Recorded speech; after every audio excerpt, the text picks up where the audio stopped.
నమస్కారం. తిరుప్పావై పాసురాలకి అత్యంత సులభంగా అందరికీ అర్థమయ్యే రీతిలో డాక్టర్ కావూరి పాపయ్య శాస్త్రి గారు గోదాగీత మాలిక అనే పేరుతో తెలుగులోకి అనువాదం చేశారు. తిరుప్పావై పాసురాలలో ఉన్నటువంటి 13వ పాసురానికి గోదాగీత మాలికలో డాక్టర్ కావూరి పాపయ్య శాస్త్రి గారు 13వ గేయంలో ఇంకా నిద్రలేవని 10 మంది గోపికలలో 8వ గోపికను నిద్ర నుంచి మేల్కొల్పుతూ ఆ సమయంలో గోదాదేవి ఇస్తున్నటువంటి విశ్లేషణ ఏంటో, దీనిలో ఉన్నటువంటి భావం ఏంటో, అంతరార్థం ఏంటో, విశేషార్థం ఏంటో అద్భుతంగా విశదీకరణ చేస్తున్నారు. గోదాగీత మాలికలో ఉన్నటువంటి ఈ 13వ గేయాన్ని మనం పరిశీలిస్తే, కమలాక్షి మేల్కొనవే కపటమింక చాలు చాలు, చల్లని నీరములందున స్నానమాడగరావే, శుక్రోదయమయ్య నదిగో చూడుము గురుడస్తమించే, వెలుగులు కమ్మినవవిగో పులుగులు కూయుచున్నవి, దశకంఠుని దునుమాడిన దాశరథిని కీర్తింతుము, బకుని గూల్చినట్టి గోపబాలు గూర్చి పాడెదము, రావేవో సుకుమారి రావేవో వయ్యారి, వేణులోలు విరహబాధ వీడ స్నానమాడరావే. ఇలా ఇంకా నిద్రలేవని 10 మంది గోపికలలో 8వ గోపికను నిద్ర నుంచి మేల్కొల్పుతూ గోదాదేవి పిలుపునిస్తోంది. గోదాదేవి 8వ గోపికను నిద్ర నుంచి మేల్కొల్పటంలో ఉన్నటువంటి అంతరార్థాన్ని మనం పరిశీలిస్తే, కమలాక్షి మేల్కొనవే కపటమింక చాలు చాలు, చల్లని నీరములందున స్నానమాడగ రావే అంటే త్వరగా నిద్ర నుంచి మేల్కొని చన్నీటి స్నానాన్ని ఆచరించి శ్రీకృష్ణ పరమాత్మ అనుగ్రహానికి మనమందరం సులభంగా పాతులమవుదాము. శుక్రోదయమయ్య నదిగో చూడుము గురుడస్తమించే అంటే అర్థం ఏంటంటే, రాక్షసల రాజైనటువంటి శుక్రాచార్యుడు అస్తమిస్తున్నాడు, దేవతల గురువైనటువంటి బృహస్పతి ఉదయిస్తున్నాడు. అంటే ఎప్పుడైనా సరే ఆకాశంలో శుక్రగ్రహం రాత్రిపూట కనిపిస్తుంది, గురుగ్రహము సూర్యోదయ సమయంలో కనిపిస్తుంది. అంటే రాక్షసుల గురువైనటువంటి శుక్రాచార్యుడు అస్తమిస్తున్నాడు, దేవతల గురువైనటువంటి బృహస్పతి ఉదయిస్తున్నాడు. అంటే చీకటి తొలగిపోయి వెలుతురు వస్తోంది, రజో తమో గుణాలను తొలగింపజేసుకొని సత్వగుణాన్ని పెంపొందింపజేసుకోవటానికి ధనుర్మాస వ్రతం సందర్భంగా చన్నీటి స్నానం ఆచరిద్దామని పిలుపునిస్తోంది. దశకంఠుని దునుమాడిన దాశరథిని కీర్తింతుము, బకుని గూల్చినట్టి గోపబాలు గూర్చి పాడెదము అంటే రావణాసురుణ్ణి సంహరించిన, బకాసురుణ్ణి సంహరించినటువంటి ఆ విష్ణు భక్తిలో మనం అందరం కూడా లీనమైపోదాము, ఆయన గుణగణాలను కీర్తిద్దామని పిలుపునిస్తోంది. అందుకే రావే ఓ సుకుమారి రావే ఓ వయ్యారి, వేణులోలు విరహబాధ వీడ స్నానమాడరావే అంటే అర్థం ఏంటంటే, త్వరగా ఈ ధనుర్మాస స్నానాన్ని ఆచరించి శ్రీకృష్ణ పరమాత్మ అనుగ్రహం పొందుదామని ఈ గేయంలో ఉన్నటువంటి అంతరార్థం. ఈ గేయంలోని విశేషార్థాన్ని పరిశీలిస్తే, గోదాదేవి ఇంకా నిద్రలేవని 10 మంది గోపికలలో 8వ గోపికను నిద్ర నుంచి మేల్కొల్పుతున్నప్పుడు ఆ 8వ గోపిక నేత్ర సౌందర్యం గురించి వర్ణించింది. ఈ 8వ గోపికకు అద్భుతమైన నేత్ర సౌందర్యం ఉంది. ఆ నేత్ర సౌందర్యానికి ఆకర్షితుడై కృష్ణుడే స్వయంగా ఈ గోపిక కోసం వస్తాడని ఇక్కడ ఉన్నటువంటి అర్థంగా గుర్తించాలి. కృష్ణుడే స్వయంగా ఎందుకు వస్తాడు? ఈ గోపికకు ఉన్నటువంటి అద్భుతమైన నేత్ర సౌందర్యం ఏంటంటే, ఈ 8వ గోపికకు లేడిలాంటి నేత్రాలు ఉన్నాయి, పద్మాల్లాంటి నేత్రాలు ఉన్నాయి. అందుకే కమలాక్షి మేల్కొనవే అంటూ గేయం ప్రారంభమవుతుంది. తుమ్మెదల వంటి నేత్రాలు ఉన్నాయి. లేడిలాంటి, పద్మాల్లాంటి, తుమ్మెదల్లాంటి నేత్రాలు ఉన్నటువంటి 8వ గోపికను నిద్ర నుంచి మేల్కొల్పుతోంది. దీనిలో అద్భుతమైన విశేషార్థం ఉంది. ఆ విశేషార్థాన్ని మనం అర్థం చేసుకుంటే, లేడికి చంచలమైన చూపు ఉంటుంది. మనం ఎప్పుడూ కూడా భగవంతుడి మీదే దృష్టిని కేంద్రీకరించి ఉంచాలి. భగవంతుడి వైపు నుంచి దృష్టి పక్కకి మరలకుండా చూసుకోవాలి. అంటే లేడిలాంటి చంచలమైనటువంటి చూపు ఉన్నప్పటికీ దాన్ని మళ్ళీ భగవంతుడి వైపు కేంద్రీకరించగలగాలి అని చెప్పటమే దీనిలో ఉన్న విశేషార్థం. అలాగే తుమ్మెద లాంటి చూపు ఈ 8వ గోపికకు ఉంది. తుమ్మెదకున్న ప్రత్యేకత ఏంటంటే తుమ్మెదలు ఎప్పుడూ కూడా పద్మాల చుట్టూ తిరుగుతూ ఉంటాయి. ఏ విధంగా అయితే తుమ్మెదలు పద్మాల చుట్టూ తిరుగుతూ ఉంటాయో అలాగే భక్తులందరూ కూడా శ్రీకృష్ణ పరమాత్మ పాద పద్మాల చుట్టూ తిరుగుతూ ఆయన పాద పద్మాలను ఆశ్రయించి మోక్షాన్ని పొందాలని దీనిలో ఉన్న అంతరార్థం. అలాగే 8వ గోపిక నేత్రాలు పద్మాల్లాగా ఉంటాయి. అందుకే కమలాక్షి మేల్కొనవే కపటం ఇంకా చాలు చాలు అంటూ గేయంలో చెప్పారు. పద్మాలు ఎప్పుడూ కూడా సూర్యుడి వికాసం కోసం ఎదురు చూస్తూ ఉంటాయి. సూర్యకిరణ స్పర్శ సోకగానే పద్మాలు వికసిస్తాయి. అదేవిధంగా అందరూ కూడా భక్తులు శ్రీకృష్ణ పరమాత్మ కిరణ స్పర్శ కోసం పద్మాల్లాగా ఎదురు చూస్తూ కృష్ణుడి కిరణ స్పర్శ తాకగానే పద్మాలు వికసించినట్లు వికసించాలి అని చెప్పడమే దీనిలో ఉన్న విశేషార్థం. అంటే శ్రీకృష్ణ పరమాత్మ వైపు నుంచి దృష్టి పక్కకి వెళ్లకుండా ఆయన మీదే దృష్టి కేంద్రీకరించి ఆయన పాద పద్మాలను తుమ్మెదల్లాగా ఆశ్రయించి ఆయన అద్భుతమైన తేజస్సు కిరణాలను పద్మాలు ఎదురు చూస్తున్నట్లు ఎదురు చూడాలని చెప్పటమే ఇక్కడ పాసురంలో ఉన్నటువంటి విశేషార్థం. అందుకే లేడి లాంటి తుమ్మెద లాంటి పద్మం లాంటి నేత్రాలు కలిగినటువంటి గోపికను నిద్ర నుంచి మేల్కొల్పుతున్నారని అర్థం. కాబట్టి ఆ కృష్ణ భావన పొందటమే ఈ గేయంలో ఉన్నటువంటి విశేషార్థంగా ప్రతి ఒక్కరూ గుర్తించాలి. రేపటి తిరుప్పావైలో గోదా గీతమాలికలో ఉన్నటువంటి 14వ గేయాన్ని, దానిలో ఉన్నటువంటి అంతరార్థాన్ని, విశేషార్థాన్ని పరిశీలిద్దాం. నమస్కారం.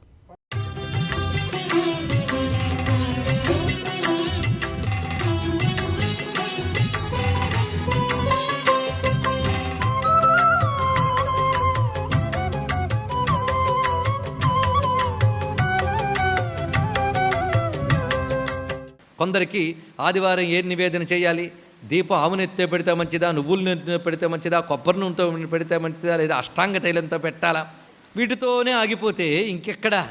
కానీ ఇవి చెప్తూనే దాని పైది కూడా చెప్పడం అన్నదే అది గొప్ప విషయం అండి. అని ఇవన్నీ వద్దని కాదు, నిత్య జీవితంలో ఇవన్నీ అవసరమే. కానీ ఇవా పరమార్థం, అసలు పరమార్థం అమ్మ. అమ్మ అంటే ఏంటో తెలియాలి, అమ్మపై భక్తి కలగాలి. భక్తి లేనప్పుడు కేవల బాహ్యక్రియల వల్ల లాభమే ఉంది. భక్తి ప్రేమ ఒకటి, తెలుసుకోవడం ఒకటి, 2 రకాలుగా ఉంటుంది. ఆ ప్రేమతో అమ్మ అంటే ఏంటో తెలియాలి, అమ్మ అసలు స్వరూపం ఏంటో తెలియాలి. తెలిస్తే అమ్మ తప్ప ప్రపంచంలో అన్యము లేదని ఎరుక ఏర్పడుతుంది. అది జ్ఞానం అంటే. అమ్మ తప్ప అన్యము లేదు. అమ్మ తప్ప అన్యము లేదని చెప్తున్నవాడెవడు? ప్రపంచంలో అమ్మ తప్ప అన్యము లేదు అంటున్నవాడెవడు? వాడెక్కడున్నాడు? ప్రపంచంలో ఉన్నాడు కదా. మరి ప్రపంచం అమ్మ తప్ప మరొకటి కాదన్నప్పుడు అన్నవాడెవడు? వాడి లోపల అన్న చైతన్యం ఎవరు? అది కూడా అమ్మే. అప్పుడు అమ్మ తప్ప అన్యము లేదు. మరి నువ్వో నేననేది ఇంకోటి లేదు, నేను కూడా అమ్మయే, అహం బ్రహ్మాస్మి. ఆ స్థితి రావాలండి. ఇది మొత్తం అది కలిగించడం కోసం సాక్షాత్తు చెప్తే భగవంతుడు చెప్పాలి, లేదా బ్రహ్మముతో తాదాత్మ్యం చెందిన బ్రహ్మవేత్త చెప్పాలి. బ్రహ్మము చెప్పినా బ్రహ్మవేత్త చెప్పినా బ్రహ్మానుభవం గురించి చెప్తాడు కనుక వాటినే గీతలు అంటారు. అందుకని తోచిన గీతలు రాసేసి గీత అంటే కూడదండి. భగవద్గీత ఉన్నది, అష్టావక్ర గీత ఉన్నది, అవధూత గీత ఉన్నది, ఎన్ని గీతలు ఉన్నాయి మనకి. అయితే ఈ గీతలన్నింటిలో ఏ గీత మొదలు అని రీసెర్చ్ చేయడం కాదు. చిత్రం ఏంటంటే గణేష పురాణాల్లో గణేష గీత కనబడుతుంది, శివ సంబంధమైన గ్రంథాల్లో శివగీత ఉన్నది, రామగీత ఉన్నది, కృష్ణగీత. ఎలాగూ కృష్ణగీతలు ఎన్నున్నాయి? ప్రధానంగా 2 ఉన్నాయి. అర్జునుడితో చెప్పిన 18 అధ్యాయాలే కాకుండా భాగవతంలో ఉద్ధవ గీత 23 అధ్యాయాలు. అది అద్భుతమైన బ్రహ్మ విద్యా గ్రంథం. ఈ 2 కనబడుతున్నాయి. ఇంతే కాకుండా మనకి సూర్యగీత ఒకటి ఉన్నది. సూర్యుడు రథాన్ని నడుపుతున్న అనూరుడితో చెప్తాడు సూర్యగీత. అదొక విశేషం. అలాగే మనకు అనేక గీతలు కనబడుతున్నాయి. అంటే మీరు ఏ దేవతను ఉపాసన చేస్తున్నారో ఆ ఉపాసింపబడ్డ దేవత మీకు గురువై వేదాంత విద్యను బోధిస్తోంది అని తెలుసుకోమని దానిలో ఉన్న ఆంతర్యం అండి. అది తెలుసుకోవాల్సింది. మీరు ఉపాసిస్తున్న దేవత మీ కోరికలు తీర్చడమే కాకుండా క్రమంగా మీకు తానే గురువై బ్రహ్మ విద్యను చెప్తోందని తెలుసుకోవడం కోసం గణేశ భక్తులకు గణేశ గీత, శక్తి భక్తులకు శక్తి గీత. ఏ రూపంతో ఉపాసించినా సత్యం చెప్పే వరకు ఆ దేవత ఊరుకోదు. మోక్షం ఇవ్వడమే కదా ఆ దేవత కోరుకుంటుంది. నీకు అది కావాలని కూడా తెలియదు. ఆ తల్లి చూసుకుంటుంది. పిల్లవాడికి ఏం కావాలో తల్లి ఎలా గమనించుకుంటుందో, ఆ పిల్లవాడికి బాగా చదువుకోవాలి, మంచి ఉత్తీర్ణుడు అవ్వాలి అని కోరుకుండదు. వాడికి ప్రస్తుతం ఆ చాక్లెట్ వస్తే చాలు. మన భక్తులు అలాంటివే ఉంటాయి. చిత్రం ఏంటంటే ఉపనిషత్తులు చదివిన అలవాటు ఉంటే ఉపనిషద్ వాక్యములన్నీ ఇందులో కనబడతాయి. ఆ మాటకు వస్తే ఉపనిషత్తులు చదివి భగవద్గీత చదవండి, ఉపనిషద్వాక్యములన్నీ భగవద్గీతలో కనబడతాయి. ఎందుకు అలా కనబడతాయంటే గీత అంటేనే ఉపనిషత్ సారం. గీత శబ్దానికి అర్థం. అందుకే సర్వోపనిషత్ సారభూతం భగవద్గీత. అందుకే గీతాసు ఉపనిషత్సు అని అంటాం. కృష్ణ గీతలను ఉపనిషత్తులనే మనం చెప్పుకున్నాం. అంటే ఉపనిషత్తుల్లో ఏ బ్రహ్మ విద్య ఉందో అది ప్రతిపాదింపబడుతుంది. అందుకు అటువంటి బ్రహ్మ విద్య, దాని సాధన క్రమమంతా చెప్పబడుతున్నటువంటి ఈ 9 అధ్యాయాలు, ఆ 3 అధ్యాయాల యొక్క సారాన్ని మాత్రమే మనం ఇప్పుడు తెలుసుకుందాం. సారం గనక బాధ లేదు, కానీ సారం గనక మరింత ఏకాగ్రంగా వినాలి. ఈ సారమైనటువంటి ఈ గీతా శాస్త్రంలో ప్రవేశిస్తున్నాం. మరొక మాట, ఇంత గీత చెప్పి అమ్మవారు అంటారు, ఈ గీతని ఎవరైతే పారాయణ చేస్తారో, ఎవరైతే శ్రద్ధగా వింటారో వారికి నా కృప లభిస్తుంది అన్నది గనక అమ్మ కృప పొందడానికి మనం ఈ పవిత్రమైన గీతాశాస్త్రంలో ప్రవేశిస్తున్నాం. ఈ గీత ఎప్పుడు పుట్టింది, ఎలా పుట్టింది, ఇది తెలుసుకోవాలి. మనం ఇంతవరకు గంగా చరిత్ర చెప్పుకున్నాం కదా. గంగాదేవి దక్షపుత్రిగా వచ్చిన సతీదేవి అయిన అమ్మవారి శరీరం చాలించిన తర్వాత అంశరూపంలో వచ్చింది. తర్వాత పూర్ణ రూపంలో గౌరీదేవిగా అవతరించింది అని చెప్పుకున్నాం. అయితే అంశరూపంగా అవతరించి శివుని చేపట్టి కైలాసానికి వెళ్ళింది. కానీ జలంగా దిగింది మాత్రం పార్వతీ కళ్యాణం తర్వాతే అని మనకి దేవి భాగవతం చెప్తున్నది. సరే, ఇప్పుడు అమ్మవారు పార్వతిగా ఇంకా ఆవిర్భవించలేదు, గంగగా కూడా ఆవిర్భవించక ముందు కథ ఇప్పుడు వెళ్తున్నాం మనం. అంటే సతీదేవిగా శరీర త్యాగం చేసింది. అయితే ఎప్పుడైతే అమ్మవారు తన వ్యక్త రూపాన్ని వదిలిపెట్టారో, ఎందుకంటే అమ్మవారు ఎప్పుడు నశించే శక్తి కాదు కదా, తన వ్యక్త రూపమైన సతీ రూపాన్ని ఇప్పుడు అవ్యక్తం చేశారు ఆవిడ. ఎప్పుడైతే శక్తి వ్యక్తం కాలేదో మొత్తం లోకమంతా కూడా అల్లకల్లోలమైపోయింది. పైగా దేవతలకు బలం క్షీణించిందిట. ఎప్పుడైతే దేవతల బలం క్షీణించిందో అసురుల బలం పెరిగింది. ఒక శత్రువు మన మీద జయం సాధించారంటే వాడి బలం అని అనుకుంటే లాభం లేదండి, మన బలహీనత కూడా ఉంటుంది తప్పకుండా. ఎంతో కొంత మన దగ్గర బలహీనత లేకపోతే వాడు ఎలా గెలవగలిగాడు, ఇది తెలుసుకోవాలి. మరి దేవతల బలహీనత ఏమిటి, వాళ్ళ దోషం ఏమిటి, వాళ్ళకి ఎందుకు ఆ తేజస్సు తగ్గిపోయింది అని ప్రశ్న వేస్తే, దక్షుడు చేసిన శివుడు లేని యజ్ఞంలో వీళ్ళందరూ పాల్గొన్నందుకు గాను వాళ్ళ బలం క్షీణించింది. ఇది చెప్తున్నాడు శాస్త్రం. ఎందుకంటే ఒక చెడ్డ పని చేసినప్పుడు చేసిన వాడికే కాక చేయించిన వాడికి, పాల్గొన్నవాడికి బాగుందని తల ఊపిన వాడికి కూడా ఫలితం వస్తుంది. సర్వం శ్రీ జగన్మాతృ చరణారవిందార్పణమస్తు. స్వస్తి.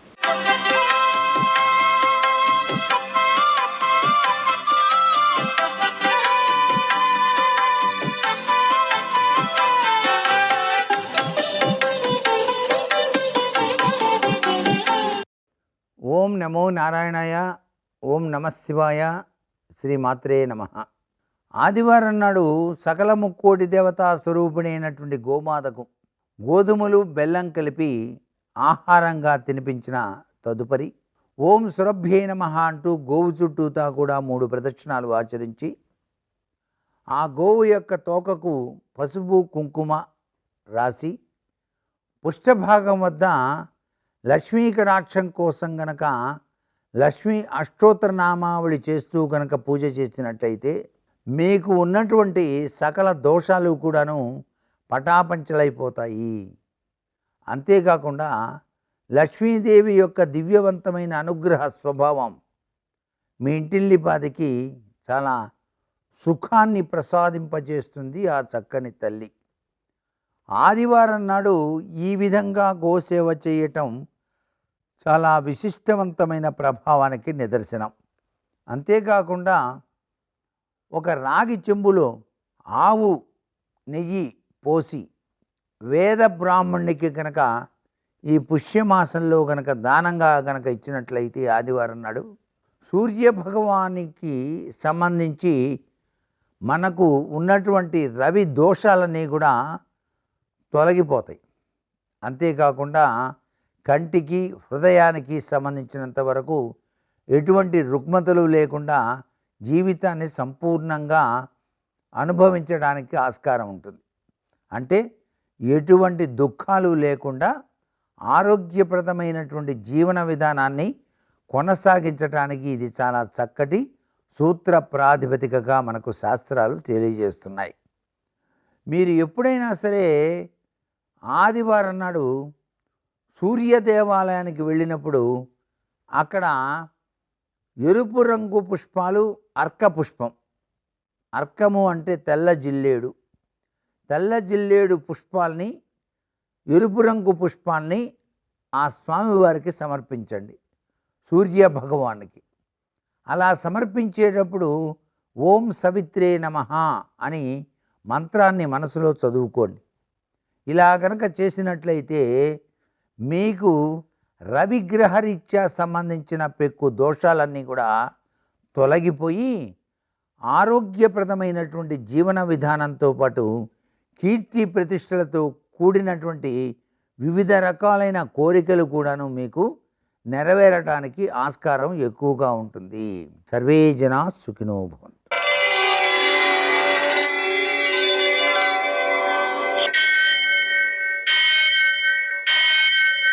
सहस्रशीर्षं देवं विश्वाक्षं विश्वशम्भुवं विश्वं नारायणं देवमक्षरं परमं पदं विश्वतः परमां नित्यं विश्वं नारायणगुं हरिं विश्वमेवेदं पुरुषस्तद्विश्वमुपजीवति पतिं विश्वस्यात्मेश्वरं शाश्वतं शिवमच्युतं नारायणं महाज्ञेयं विश्वात्मानं परायणं सूर्यशौर्यमथेन्दुरिन्द्रपदवी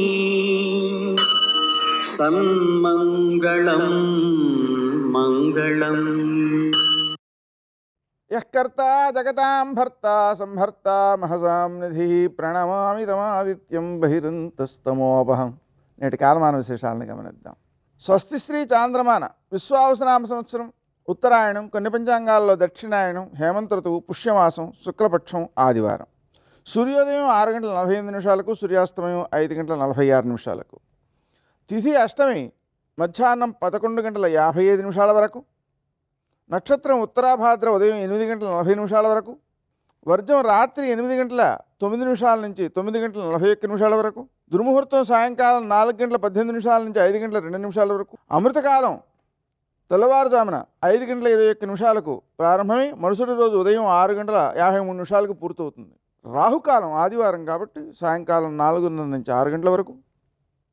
అష్టకవర్గరీత్యా శుభప్రదమైన సమయం ఉదయం 7:10. నేటి విశేషం ఆదివారం. ఆదివారం సందర్భంగా మనం చన్నీటితో స్నానం చేయడం, సూర్య నమస్కారాలు చేయడం, మధ్యాహ్నం పాయసం నివేదన చేసి పూజ చేయడం, ప్రసాదం స్వీకరించడం, నూనె పదార్థాలు లేకుండా భోజనం చేయడం, ఒకపూటే భోజనం చేయడం, రాత్రి ఫలహారం చేయడం అనే చర్యలను ఆచరించడం ద్వారా ఆరోగ్యం, శారీరక మానసిక ఆరోగ్యాలు సిద్ధిస్తాయి. మరో ముఖ్య విశేషం, గోదాదేవి 13వ పాశురం ద్వారా మరో గోపికను లేపుతోంది. కంసుడు బకాసురుని పంపించాడు, కృష్ణుడు చీల్చేశాడు. రావణాసురుని 10 తలలు తెంపేశాడు. ఆయన యొక్క గుణాలను కీర్తించుకుంటూ కృష్ణుని యొక్క సాన్నిధ్యాన్ని పొందడం కోసం గోపికలంతా కూడా ఆ ప్రదేశానికి చేరిపోతున్నారు. నువ్వు ఇంకా లేవలేదు, తెల్లారిపోయింది, శుక్రుడు ఉదయించాడు, బృహస్పతి అస్తమించాడు, ఇదిగో పక్షులన్నీ కూడా ఆహారాన్వేషణ కోసం అరుస్తున్నాయి, ఆకాశంలో ఎగిరిపోతున్నాయి. గోపికలు అలా చెబుతుంటే ఆమె కళ్ళు తెరిచిందిట. ఆమె నేత్ర సౌందర్యానికి ముగ్ధులైపోయాయి. తామరలపై వాలిన తుమ్మెదలు అలా ఉన్నాయి నీ కళ్ళు. ఇంకా లేచిరా, లేచావుగా, లే. నీ నేత్ర సౌందర్యానికి ముగ్ధుడై కృష్ణుడు తానే నీ వద్దకు వస్తాడని భ్రమిస్తున్నావేమో, అది రైట్ కాదు. కృష్ణుడు మనకు అనుగ్రహించాలంటే చన్నీటితో స్నానం చేయాలి, ఇంకా పడుకోకూడదు, వ్రతం ఆచరించాలి. వ్రతం ఆచరించడానికి ఇది శుభ సమయం, మంచి కాలం. కాబట్టి సుందరి, కపటం విడిచిపెట్టి మా గోష్ఠిలో కలు, మహిమాన్వితమైన వ్రతాన్ని సాంగోపాంగంగా పూర్తి చేసేందుకు సహకరించు, అన్నిటా శుభాలే కలుగుతాయి అని 8వ గోపికను లేపుతోంది గోదాదేవి. నేటి ఆణిముత్యాలు.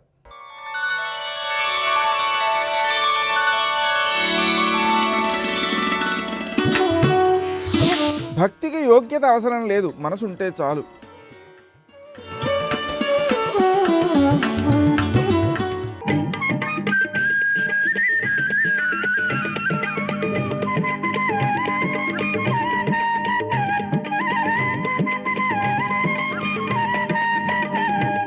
సుబ్రహ్మణ్యం సుబ్రహ్మణ్యం షణ్ముఖనాథ సుబ్రహ్మణ్యం సుబ్రహ్మణ్యం సుబ్రహ్మణ్యం షణ్ముఖనాథ సుబ్రహ్మణ్యం.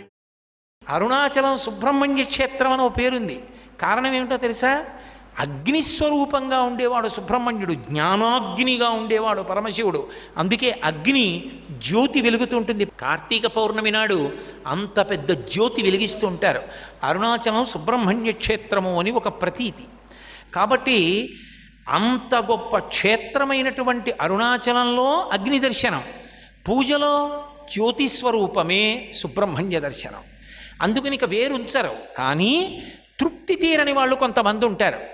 మాకు ఎలా అయినా సుబ్రహ్మణ్యుడు ఉండాలండి, ఏదో ఒక రూపంతో ఉండాలండి అంటే ఏం చేస్తారో తెలుసా? రూపం పెట్టక్కర్లా, శూలం పెడితే చాలు. అందుకే వేల్ అని పేరు కూడా పెట్టుకుంటుంటారు, వేలాయుధన్ అని. వేలాయుధన్ అన్న పేరు పెట్టుకుంటారు వాళ్ళు. వేలాయుధన్ అంటే వేల్ అంటే శూలం, వేలాయుధన్ అంటే శూలము ఆయుధముగా కలిగిన వాడు. ఏమిటో తెలుసా శూలం? అమ్మవారు. అమ్మవారి శక్తిగా మారి శూలంగా ఆయన చేతిలోకి వెళ్ళింది. అందుకే శంకరాచార్యులు వారు సౌందర్యలహరి చేస్తూ విశాఖేంద్రోపేంద్రో అని ముందు నమస్కారం ఎవరికి చేస్తాడంటే అమ్మ దగ్గరికి పరిగెత్తుకొస్తుంటాడు రాక్షసుల్ని గెలిచి. కారణం, అమ్మ నువ్వే నా చేతి శూలంగా ఉన్నావని. శక్తివేల్ అంటుంటారు. అందుకే శక్తియే శూలంగా ఉంటుంది. కాదు, ఆ శూలం అగ్ని, జ్ఞానాగ్ని. సుబ్రహ్మణ్యుడు జ్ఞానాగ్ని స్వరూపి, అందుకే జ్యోతి రూపంగా నిలబడతాడు. అగ్నియే కాకుండా ఋగ్వేదంలో అగ్నిగా కాకుండా అగ్నిగా ఆరాధింపబడేవాళ్ళు ముగ్గురు ఉన్నారు. ఒకడు శివుడు, అష్టమూర్తుల్లో అగ్నిగా ఆరాధింపబడతాడు. అమ్మవారు అగ్ని రూపంలో ఆరాధింపబడుతుంది. ఇది మీకు చమత్కారంగా ఉండొచ్చు వైదిక స్పర్శలో. అమ్మవారు అగ్ని రూపంగా ఆరాధింపబడడం ఏమిటంటే అది ఎక్కడుంది అని. మనం కుంకుమార్చనలు చేస్తే లక్ష్మీదేవి మూర్తులు పెట్టి కుంకుమార్చనలు చేస్తారు, లలితాదేవి మూర్తులు పెట్టి. మీరు మలయాళ దేశం వెడితే మలయాళ దేశంలో దీపం వెలిగించి ఆ జ్యోతి వంక చూస్తూ కుంకుమార్చన చేస్తారు. అమ్మవారిని జ్యోతిలో చూస్తారు మలయాళ దేశంలో. అమ్మవారిని జ్యోతిలో చూసే సంప్రదాయం ఉంది. జ్యోతి జ్ఞానాగ్నిగా జ్యోతి రూపంగా సుబ్రహ్మణ్యుణ్ణి ఆరాధన చేస్తారు. ఇంతేకాదు, అసలు సుబ్రహ్మణ్య తత్వం అద్భుతం. మయూరవాహనుడు, మయూరవాహనము అనేటటువంటి దానికి అబ్బాయి ఎన్ని అర్థాలు. అది పావుని చంపుతుంది నెమలి. 2, అది ఒక్కటే సృష్టి యందు శారీరకమైన సంబంధమును పెట్టుకోదు. 3, మేఘమును చూస్తే నర్తిస్తుంది. దానికి ఈ 3 లక్షణాలు ఉంటాయి కాబట్టి నెమలి, మయూరమని పేరు. ఒక్కొక్క దానికి ఒక్కొక్క లక్షణం ఉంటుంది. ఆ లక్షణం ఉంటే ఆ పేరుతో పిలుస్తారు సంస్కృతంలో. పావుని చంపుతుంది, పావుని కాళ్ళ కింద పెట్టి తొక్కుతుంది. పావుని చంపడం అన్న మాటకు అర్థం ఏమిటంటే, పావు వేదాంత శాస్త్రంలో దేనికి గుర్తు అంటే మృత్యువునకు గుర్తు, ఊర్ధ్వముఖ చలనమునకు గుర్తు. 2, ఒకటి విరుద్ధ ప్రక్రియ, ఒకటి సమర్థ ప్రక్రియ. అందుకే బ్యాడ్ స్నేక్ అంటే గుడ్ స్నేక్ అంటూ ఉంటారు, చెడ్డ పాము మంచి పాము అంటారు. అందుకే మీరు చూడండి, దేవతలందరూ నాగయజ్ఞోపవీత ధారిణం అని నాగయజ్ఞోపవీతం వేసుకుంటారు, పావుని యజ్ఞోపవీతంగా వేసుకుంటారు. నాగాభరణములని పావుల్ని చుట్టుకుంటారు. మీరు వెంకటేశ్వర స్వామి వారిని చూస్తే 7 కొండల మీద నాగాభరణాలు పెట్టుకుని ఉంటాడు. ఎందుకు నాగాభరణం పెట్టుకుంటారంటే, పాము మృత్యువునకు సంకేతం ఒకటి, పాము ఊర్ధ్వముఖ చలనానికి సంకేతం ఒకటి, పైకి వెళ్ళి భగవంతుణ్ణి కలవడానికి గుర్తు. అందుకే మూలాధారంలో చుట్టుకుని పాముగా పడుకుంటుంది, సుబ్రహ్మణ్యుడు పాము రూపంలో ఉంటాడు అని. సరే, అందుచేత మయూరవాహనము అన్నదానికి గుర్తు ఏంటంటే మృత్యువునికి మృత్యు, ఆయనని నమ్ముకున్న వాడి ఆఖరి చావు ఇదే. అంటే ఈ శరీరమే ఆఖరిసారి చచ్చిపోతుంది, ఇక చావడానికి మళ్ళీ పుట్టదు. అంటే మోక్షం ఇవ్వగలిగిన వాడు పావుని చంపే నెమలి మీద ఉంటాడు. సర్వం శ్రీ ఉమామహేశ్వర పరబ్రహ్మార్పణమస్తు. స్వస్తి.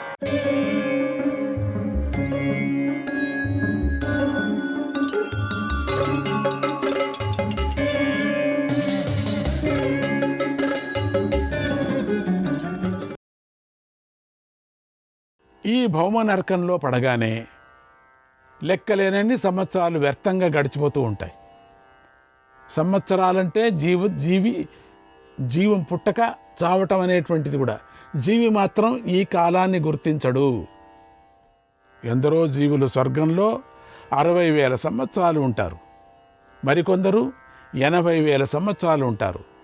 వారి భోగానుభవం పూర్తి కాగానే ఈ భౌమ అనే ఈ భూమి మీద నరకంలో పడతారు. అంత మంచి స్వర్గాన్ని అనుభవించి భూమిలో పడితే నరకమే కదా ఇది. దానికి దీనికి పోలిస్తే ఇది నరకమే. పాతాళానికి దీనికి పోలిస్తే ఈ భూమి స్వర్గము. మనము కష్టం వచ్చిందనుకోండి, మనకు మనకన్నా ఎక్కువ కష్టపడే వాళ్ళని చూసి సమాధానం తెచ్చుకోవాలి మనం. అంతేగాని మనకన్నా ఎక్కువగా డబ్బు ఉండేవాడిని చూసి కుళ్ళు పడకూడదు మనం. వాడు చూడు సుఖంగా ఉన్నాడు, వాడు ఏం చేయటంలే, వాళ్ళు ఏం పూజ చేయరు, వాళ్ళు ఏం స్వామీజీ దగ్గరికి వెళ్ళరు, ఏమీ లేదు, చూడండి వాళ్ళు ఎంత బాగున్నారో అని వాళ్ళని పడి కక్కుర్తి పడితే వాళ్ళ పాపమంతా నీకు వస్తుంది తెలుసా. నిన్ను చూసి నీ లెవెల్ చూసుకొని నేను ఆ లెవెల్లో ఉంటే, నేను స్వామీజీ నాకు ఈ లెవెల్ తీసుకొచ్చి పెట్టారంటే నేను ఎక్కడ ఉన్నా నేను అప్పుడు అది జ్ఞాపకం చేసుకో. నువ్వు ఏ సమయంలో ఏం చేస్తూ ఉంటివి, నువ్వు ఈ లెవెల్లో వచ్చి స్వామీజీ దగ్గర కూర్చొని ఈరోజు మహాభారతం వింటున్నావంటే నీ లెవెల్ ఏమిగా ఉంటివేమిగా ఉన్నావు ఇప్పుడు నువ్వు. అంతకన్నా భాగ్యంకి ఇది స్వర్గం. ఇంతటితో నువ్వు ఆనందపడాలి, కానీ ఇంతకన్నా ఎక్కువ వాళ్ళు అట్లా ఉన్నారు అంటే కుళ్ళు పడి పైకి ఎక్కలేవయ్యా నువ్వు. సంతోషపడి గోవింద గోవింద గోవింద అని అంటుంటే మనకు తెలియకనే అట్లా అట్లా అట్లా కొండను ఎక్కేసిపోతూ ఉంటాం. గోవింద అని ఒక మెట్లు ఎక్కు గోవింద గోవింద ఎక్కిపోతావు. అంత చెప్పాలి, కానీ ఆ పైన ఉండేవాడిని చూసి వాడితో నేను వెళ్ళాలి అని మంచితనానికి వెళ్ళాలి, కానీ కింద ఉండేవాడిని చూసి పాపం ఇంకా 100 మెట్ల వరకు కిందనే ఉన్నారు పాపం, నేను పర్వాలేదే 10 మెట్లు 100 మెట్లు ఎక్కానే అని సంతోషంతో ఎక్కువ. నువ్వు వాళ్ళని కలుసుకోవాలా అని చెప్పేసి ఎక్కువ, అంతేగాని కుళ్ళు పడద్దు. నువ్వు నాకన్నా 100 ఎట్లా వెళ్ళారు వాళ్ళు అని కుళ్ళు పడద్దు, నువ్వు ఎక్కలేవు. వాడు చూడు ఇంకా ఎక్కనే లేదు, నేను ఎక్కాను, వాడిని అట్లా అనొద్దు, నీ పని నువ్వు చూడు. గోయిందా ఎక్కు, గోయిందా పెట్టు, గాలి పెట్టు, ఎక్కు, అయిపోతాం.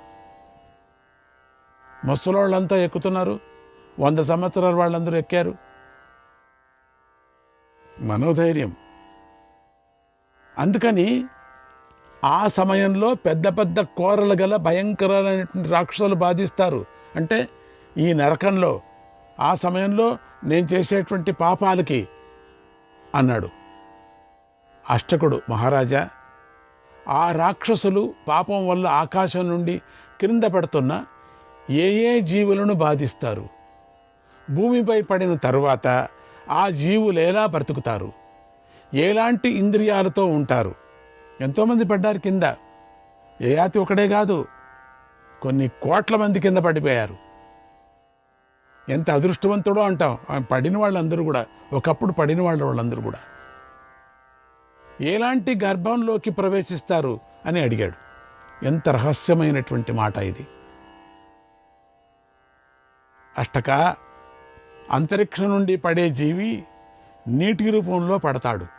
అంతరిక్షం నుంచి పడేవాడు నీటి రూపంలో పడతారు. ఆ నీరు ఔషధి రూపాన్ని ధరిస్తుంది. నూతన శరీరానికి బీజభూతమైన రేతస్సుగా మారుతుంది. అక్కడ ఆ నీటి బిందువు రేతస్సుగా మారుతుంది. అది పుష్ప ఫల రూప కర్మాలతో కూడి పురుషుడిలోకి ప్రవేశిస్తుంది. గింజల మాదిరిగా ప్రవేశిస్తుంది, పుష్పాల్లాగా ప్రవేశిస్తుంది, పండులాగా ప్రవేశిస్తుంది. గింజలంటే అయిపోయింది, ఇక అన్నము అని అర్థం. పండులాగా ప్రవేశిస్తుంది, చక్కెరలాగా ప్రవేశిస్తుంది. అద్భుతమైనటువంటి రూపాలతో రూపంతో పురుషుడి యొక్క శరీరంలో ప్రవేశిస్తుంది. స్త్రీ పురుష సంపర్కం కలిగినప్పుడు రేతస్సు అంటే పైనుంచి పడినటువంటి ఒక రేతస్సు స్త్రీ యొక్క రజస్సుతో కలిసి గర్భరూపాన్ని పొందుతుంది. ఇలా జలరూపంలోని జీవుడు వనస్పతులతోనూ ఔషధులతోనూ కూడా ప్రవేశిస్తాడు. అన్ని రూపాలతో ప్రవేశిస్తున్నాడు. గాలి, వాయువు, భూమి, అంతరిక్షాల్లో ప్రవేశించి కర్మానుసారంగా 2 కాళ్ళు గల ద్విపద, 4 కాళ్ళు గల పశువులు, చతుష్పాదాలతో గర్భరూపాన్ని పొంది ఇక్కడ జీవిగా జన్మిస్తాడు. వాళ్ళ కర్మానుసారంగా భూమి మీద గింజలు తినుకుంటూ, ఆ పండ్లు తింటూ, ఆకులు తింటూ, వాళ్ళ కర్మానుసారంగా ద్విపాద 2 పాదాలతో, చతుర్పాద 4 పాదాలతో భూమి మీద తిరుగుతున్నారు. భూమి మీద ప్రాణులన్నీ ఇలాగే జన్మిస్తాయ్యా. ఇది జీవి యొక్క కర్మ పరిణామం. దీన్నే కర్మ పరిణామం అన్నారు. ఆ మాటలు విని అష్టకుడు ఎంతో కుతూహలంతో, తాతాజీ, మనుష్య శరీరంలోకి ప్రవేశించిన జీవుడు ఈ శరీరంలోనే గర్భంలోకి ప్రవేశిస్తాడా లేదా ఇంకో శరీరంతో ప్రవేశిస్తాడా? బాగుంది ఇది. మనుష్య గర్భంలోకి ప్రవేశించిన తరువాత జీవుడు ఎలా వృద్ధి చెందుతాడు? కన్ను, ముక్కు, చెవులు మొదలైన భిన్న ఇంద్రియాలతో చైతన్యాన్ని ఎలా పొందుతాడు? మేమందరము నిన్ను ఆత్మజ్ఞానిగా భావిస్తున్నాము, ఈ విషయాలన్నీ సవిస్తారంగా చెప్పండి అని అడిగాడు. యయాతి, ఋతుకాలంలో పుష్పరసంతో కూడినటువంటి రేతస్సును వాయువు గర్భాశయానికి చేరుస్తుంది. వాయువు చేరుస్తుందట. ఆ గర్భాశయంలో సూక్ష్మభూతాలు అధికార వహించి గర్భాన్ని వృద్ధి చేస్తాయి. సైన్స్ చెప్తుందే సెల్స్ అవే. సజాయమానో విగృహీత మాత్రః సంజ్ఞామధిష్ఠాయ తతో మనుష్యః స శ్రోత్రాభ్యాం వేదయతీహ శబ్దం స వై రూపం పశ్యతి చక్షుషా చ. గర్భంలో సంపూర్ణ అవయవాలు పొంది చైతన్యంతో ఆ జీవుడు బయటపడి భూమి యందు జన్మించి మనుష్యుడు అనే నామధేయాన్ని పొందుతాడు. సజాయమానో విగృహీత మాత్రః సంజ్ఞామధిష్ఠాయ తతో మనుష్యః స శ్రోత్రాభ్యాం వేదయతీహ శబ్దం స వై రూపం పశ్యతి చక్షుషా చ. చూడండి, స్వర్గం నుంచి పడినటువంటి వాళ్ళు మనమంతా అక్కడి నుంచి వచ్చిన వాళ్ళే. కర్మానుసారంగా పుట్టాం మనం. ఒక్కొక్కరు ఒక్కొక్కగా పుట్టారు. 2 పాదాలతో, రెక్కలతో చిత్రంగా పుట్టాం. ఇక అక్కడి నుండి అతడు చెవులతో శబ్దాన్ని వింటాడు, కంటితో రూపాన్ని చూస్తాడు, నాసికతో వాసనను చూస్తాడు, చర్మంతో స్పర్శను అనుభవిస్తాడు, మనస్సుతో అంతరంగిక భావనలను గ్రహిస్తూ ఉంటాడు. అని ఏనేం భావాలున్నాయో భావనలన్నీ గ్రహిస్తాడు. ఈ విధంగా ప్రాణుల శరీరంలో మహాత్ముడైన జీవుడి స్థాపన జరుగుతుంది అన్నాడు అష్టకుడు. మహారాజా, మరణించిన వాడిని దహించటం, పాతి పెట్టడం, నీటిలో విడిచిపెట్టడం జరుగుతుంది. ఇలా ఏదో ఒక విధంగా స్థూల శరీరం నశిస్తుంది. అప్పుడు శరీరంలో చేతన రూపంలో ఉన్నటువంటి జీవాత్మ ఏ శరీరాన్ని ఆధారం చేసుకొని చైతన్యం పొంది వ్యవహరిస్తుంది అని అడిగాడు. హిత్వా సోసూన్ సుప్తవన్నిష్టనిత్వా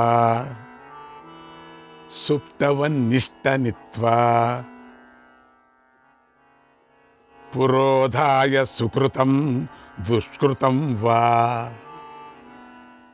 అన్యాం యోనిం పవనాగ్రానుసారీ హిత్వా దేహం భజతే రాజసింహ. యయాతి చెబుతున్నాడు, అష్టక, ఆ ప్రాణాలు ఉన్నాయి కదా, అంటే జీవుడు ప్రాణాలను విడిచిన తర్వాత నిద్రిస్తున్న వాడిలాగా స్థూల శరీరాన్ని విడిచిపెడతాడు. ఎప్పుడు ప్రాణాలు వదులుతున్నాడో నిద్రిస్తున్నాడులాగా స్థూల శరీరం అంతే, నిద్రపోతున్నాడు. ఆ ప్రకారంగా ప్రాణాలు వదిలిన తర్వాత పుణ్యపాపాలను ముందుంచుకొని వాయువు కంటే వేగంగా సంచరిస్తూ వేరొక పుట్టక స్థానాన్ని పొందుతాడు. పుణ్యాత్మలు పుణ్యజన్మను పొందుతారు, పాపాత్మలు పాపజన్మను పొందుతారు. పాపకర్మలు చేసిన వారు కీటకాలుగా, పక్షులుగా జన్మిస్తారు. వీటి గురించి పూర్తిగా చెప్పడం నాకు ఇష్టం లేదు. ఓ రాజసింహ, ఈ విధంగా జీవుడు అనేకసార్లు గర్భంలోకి ప్రవేశిస్తూ 6 కాళ్ళు 4 కాళ్ళు 2 కాళ్ళు కలవాడిగా జన్మిస్తూ ఉంటాడు. నీకు ఈ విషయాన్ని వివరంగా చెప్పాను, ఇంకేం కావాలో అడుగు అన్నాడు యయాతి. అక్కడ యయాతి కొంచెం రహస్యాన్ని దాచిపెట్టాడు. ఆ రహస్యం ముందు రాబోతుంది. అందుకని అష్టకుడు, తాత, మానవుడు ఏ కర్మ చేసి ఉత్తమ లోకాన్ని పొందుతాడు? అది తపస్సు చేత సిద్ధిస్తుందా, విద్య చేత సిద్ధిస్తుందా? వివరంగా చెప్పు అని అడిగాడు. అప్పుడు యయాతి, తపశ్చ దానంచ శమోదమశ్చ హ్రీరార్జవం సర్వభూతానుకంపా స్వర్గస్య లోకస్య వదంతి సంతః ద్వారాణి సప్తైవ మహాంతి పుంసాం నశ్యంతి మానేన తమో విభూతాః పుంసః సదైవేతి వదంతి సంతః. మానవుడు స్వర్గలోకం చేరటానికి తపస్సు, దానం, శమం, మనోనిగ్రహం, దమం, బహిరింద్రియ నిగ్రహం, సిగ్గు, రుజుత్వం, సర్వప్రాణుల యందు దయ అనేటువంటి ఈ 7 పెద్ద ద్వారాలని సత్పురుషులు చెప్తూ ఉంటారు. అర్థమైందే? ఇంకో పరి చెప్తున్నా. తపశ్చ దానంచ శమోదమశ్చ హ్రీరార్జవం సర్వభూతానుకంపా స్వర్గస్య లోకస్య వదంతి సంతః ద్వారాణి సప్తైవ మహాంతి పుంసాం నశ్యంతి మానేన తమో విభూతాః పుంసః సదైవేతి వదంతి సంతః.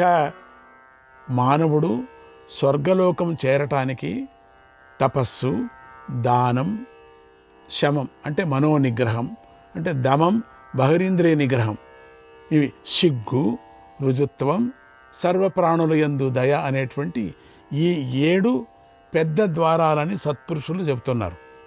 ఇవన్నీ చేస్తే ద్వారాలు కనపడతాయి. మానవుడి అభిమాన రూపమైనటువంటి చీకటి చేత ఈ 7 ద్వారాలు ఎప్పుడూ కప్పబడి నశిస్తున్నాయి అని కూడా సత్పురుషులు చెబుతూ ఉంటారు.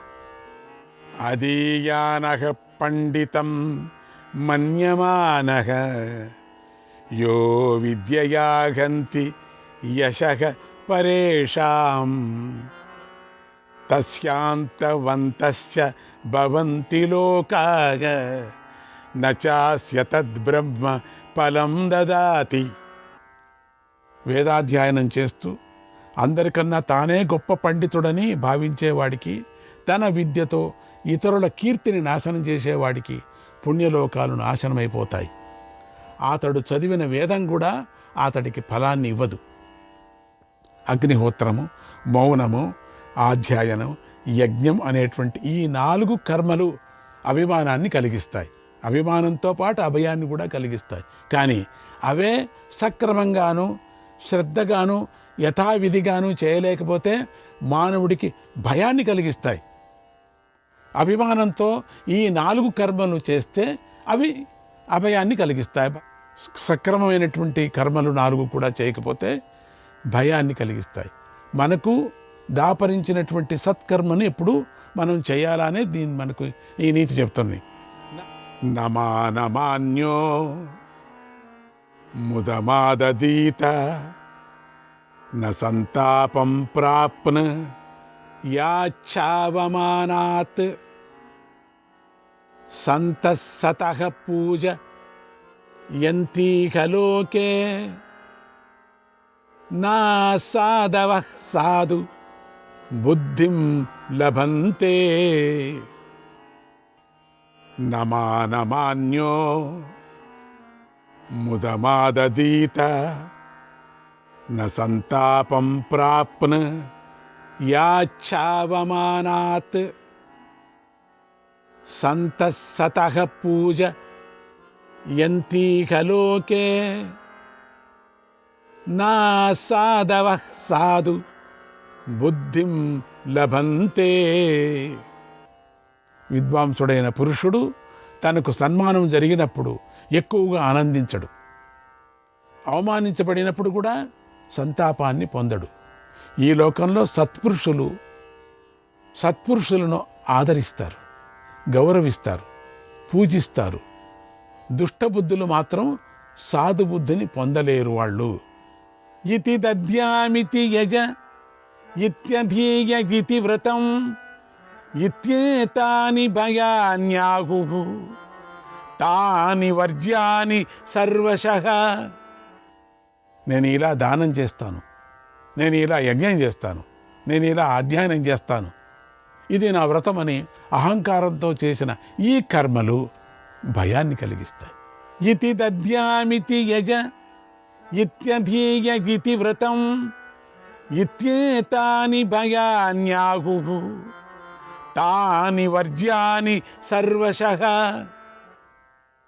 నేను ఉత్తమ వ్రతాలను ఆచరించేవాడినని ఎవడు అహంకరించి పలుకుతాడో వాడు పతనమైపోతాడు.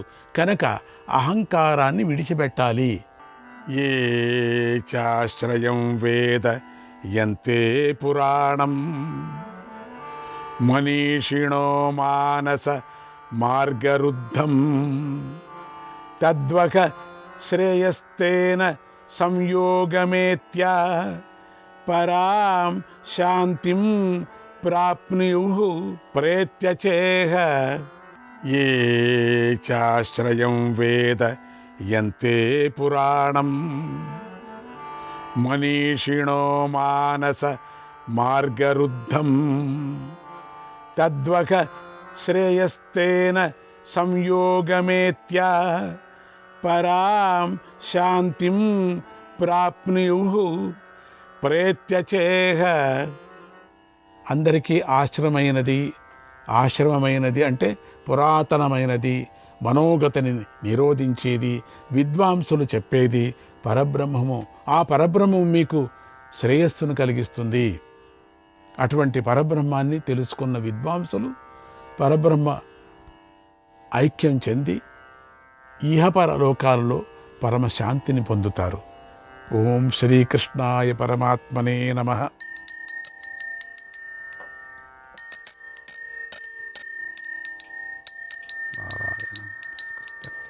చెప్పండి. నారాయణం నమస్కృత్య నరం చైవ నరోత్తమం దేవీం సరస్వతీం వ్యాసం తతో జయముదీరయేత్. కాయేన వాచా మనసేంద్రియైర్నా. నారాయణ. శ్రీకృష్ణాయ పరమాత్మనే నమః.